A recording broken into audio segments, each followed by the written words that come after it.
5 मई 2024 को NEET exam होता है जिसमें अप्रोक्स 24 लाख कैंडिडेट्स पार्टिसिपेट करते हैं। लेकिन जब नीट एग्जाम के रिजल्ट आते हैं 4 जून 2024 को तो सबके होश उड़ जाते हैं क्योंकि 67 कैंडिडेट्स को ऑल इंडिया रैंक 1 मिलता है।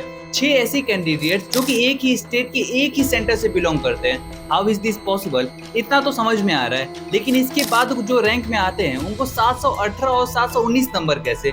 टेक्निकली तो ये पॉसिबल नहीं है। तो इसके पीछे क्या रीजन है? क्या पेपर लीक हुआ था या इस नीट एग्जाम के पीछे कोई बड़ा स्कैम चल रहा है?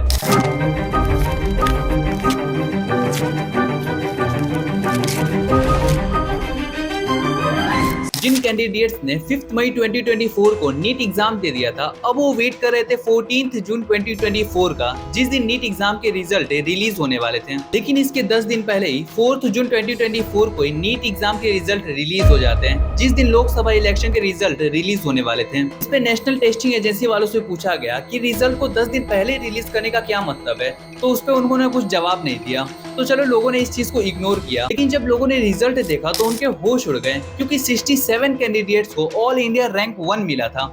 ये थोड़ा सोचने वाला टॉपिक है क्योंकि पिछले साल 2023 में सिर्फ 2 टॉपर्स को ऑल इंडिया रैंक 1 मिला था और उसके पिछले साल 2022 में सिर्फ 4 टॉपर्स को ऑल इंडिया रैंक 1 मिला था। अब इस पे बहुत लोग बोलेंगे कि भाई उसने मेहनत की होगी, भाई पूरा रात दिन एक कर दिया होगा। तो मान लेते उसने मेहनत की है, जो कि सही भी उसने मेहनत की होगी। लेकिन और भी जो ऑल इंडिया रैंक 1 में आते हैं उसके 6 कैंडिडेट्स एक ही स्टेट हरियाणा के एक ही सेंटर से कैसे निकल सकते हैं? तुम बताओ, हरियाणा के एक ही सेंटर से 6 टॉपर्स कैसे निकल सकते हैं? ये पॉसिबल है? अब तुम में से बोलोगे ये भी पॉसिबल हो सकता है, तो सही है यार, पॉसिबल तो हो सकता है, पॉसिबल कुछ भी हो सकता है। चलो ये तो मान लिया पॉसिबल हो सकता है, लेकिन इसके बाद जो 2 रैंक में आते हैं उनको 718 और 719 नंबर कैसे मिल सकते हैं? क्योंकि ये टेक्निकली तो पॉसिबल नहीं है। नीट एग्जाम में हर एक सही आंसर पर बच्चे को +5 मार्क्स मिलते हैं और हर एक गलत आंसर पर बच्चे को -1 मार्क्स मिलते हैं। तो अगर कोई बच्चा सारे क्वेश्चंस को अटेम्प्ट करता है लेकिन एक क्वेश्चन को छोड़ देता है तो उसे 716 मार्क्स मिलेंगे, -4 मार्क्स होके। लेकिन अगर कोई बच्चा सारे क्वेश्चंस अटेम्प्ट करता है लेकिन एक क्वेश्चन को गलत कर देता है तो उसके 5 मार्क्स कटेंगे और 715 मार्क्स मिलेंगे। तो ये टेक्निकली तो पॉसिबल नहीं है कि 718 और 719 मार्क्स मिलना। लेकिन जब नेशनल टेस्टिंग एजेंसी वालों से इस चीज पर क्वेश्चन पूछा गया कि बच्चों के 718 या 719 मार्क्स कैसे हैं, तो उनके जवाब ही अलग था। उनका जवाब था कि कुछ सेंटर्स पर टेक्निकल इशू या टाइम इशू होने की वजह से कुछ बच्चों के पेपर डिले हो गए थे, जिसकी वजह से उन बच्चों ने कोर्ट पे कंप्लेन कर दिया। अब नेशनल टेस्टिंग एजेंसी वालों को बच्चों को ग्रेस मार्क्स देना पड़ा क्योंकि सुप्रीम कोर्ट ने 2018 में ये ऑर्डर दिया था कि जितने भी ऐसे बच्चे हैं जिनका एग्जाम डिले हो जाता है उनको आप नॉर्मलाइजेशन फॉर्मूला का यूज करके ग्रेस मार्क्स दीजिए। ऐसा कहना नेशनल टेस्टिंग एजेंसी वालों का है। चलो ये सारी चीजें समझ में आ रही है, लेकिन कितने बच्चों को ग्रेस मार्क्स दिया गया है, कितने टाइम ऑफ डिले के लिए ग्रेस मार्क्स दिया गया है, कितने बच्चों का एग्जाम डिले हुआ था, ये सारा क्लैरिफिकेशन कौन देगा? नेशनल टेस्टिंग एजेंसी वाले इन सारी क्लैरिफिकेशन को बिल्कुल क्लैरिटी नहीं दे रहे हैं, बिल्कुल नहीं बता रहे कि कितने बच्चों का डिले हुआ था एग्जाम या कितने बच्चों को ग्रेस मार्क्स दिए गए हैं।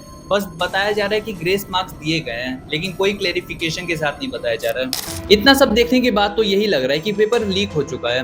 लेकिन अब तुम बोलोगे कि इतना आसान थोड़ी यार पेपर लीक होना है, ऐसे थोड़ी पेपर लीक हो जाता है। तो सही है, इतने आसान नहीं पेपर लीक होना। तुम खुद इन स्क्रीनशॉट्स को देखो और बताओ तुम्हें क्या लगता है, एग्जाम पेपर पहले ही लीक हुआ था या नहीं?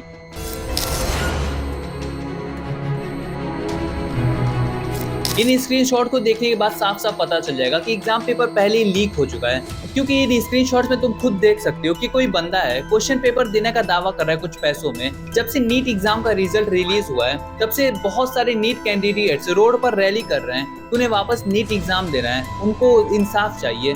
लेकिन क्या ये पॉसिबल है? एनटीए नेशनल टेस्टिंग एजेंसी वापस नीट एग्जाम करवाने के लिए अफोर्डेबल है? वो खुद कराना चाहता है इस नीट एग्जाम को वापस? इसका जवाब तो नेशनल टेस्टिंग एजेंसी ही देगी।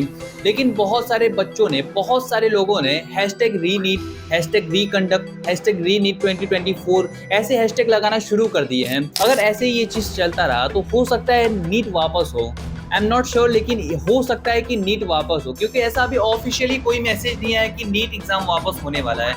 लेकिन अगर ऐसा कुछ होता है तो ऑफिशियली सबको नोटिस कर दिया जाएगा। बहुत सारे कैंडिडेट्स का कहना ये भी है कि 4 जून को रिजल्ट इसलिए रिलीज किया गया कि बच्चों की आवाज को दबाया जा सके, उनकी आवाज को इलेक्शन के शोर में कोई सुन ना पाए, जो कि सच हो सकता है क्योंकि एनटीए वालों ने अभी तक कोई क्लैरिफिकेशन नहीं दिया है कि 4 जून को रिजल्ट रिलीज क्यों किया गया। लेकिन अगर वापस नीट एग्जाम होता है नेशनल टेस्टिंग एजेंसी द्वारा तो उसे ऑफिशियली अनाउंस कर दिया जाएगा, लेकिन अभी के लिए इस पे कोई क्लैरिफिकेशन नहीं है।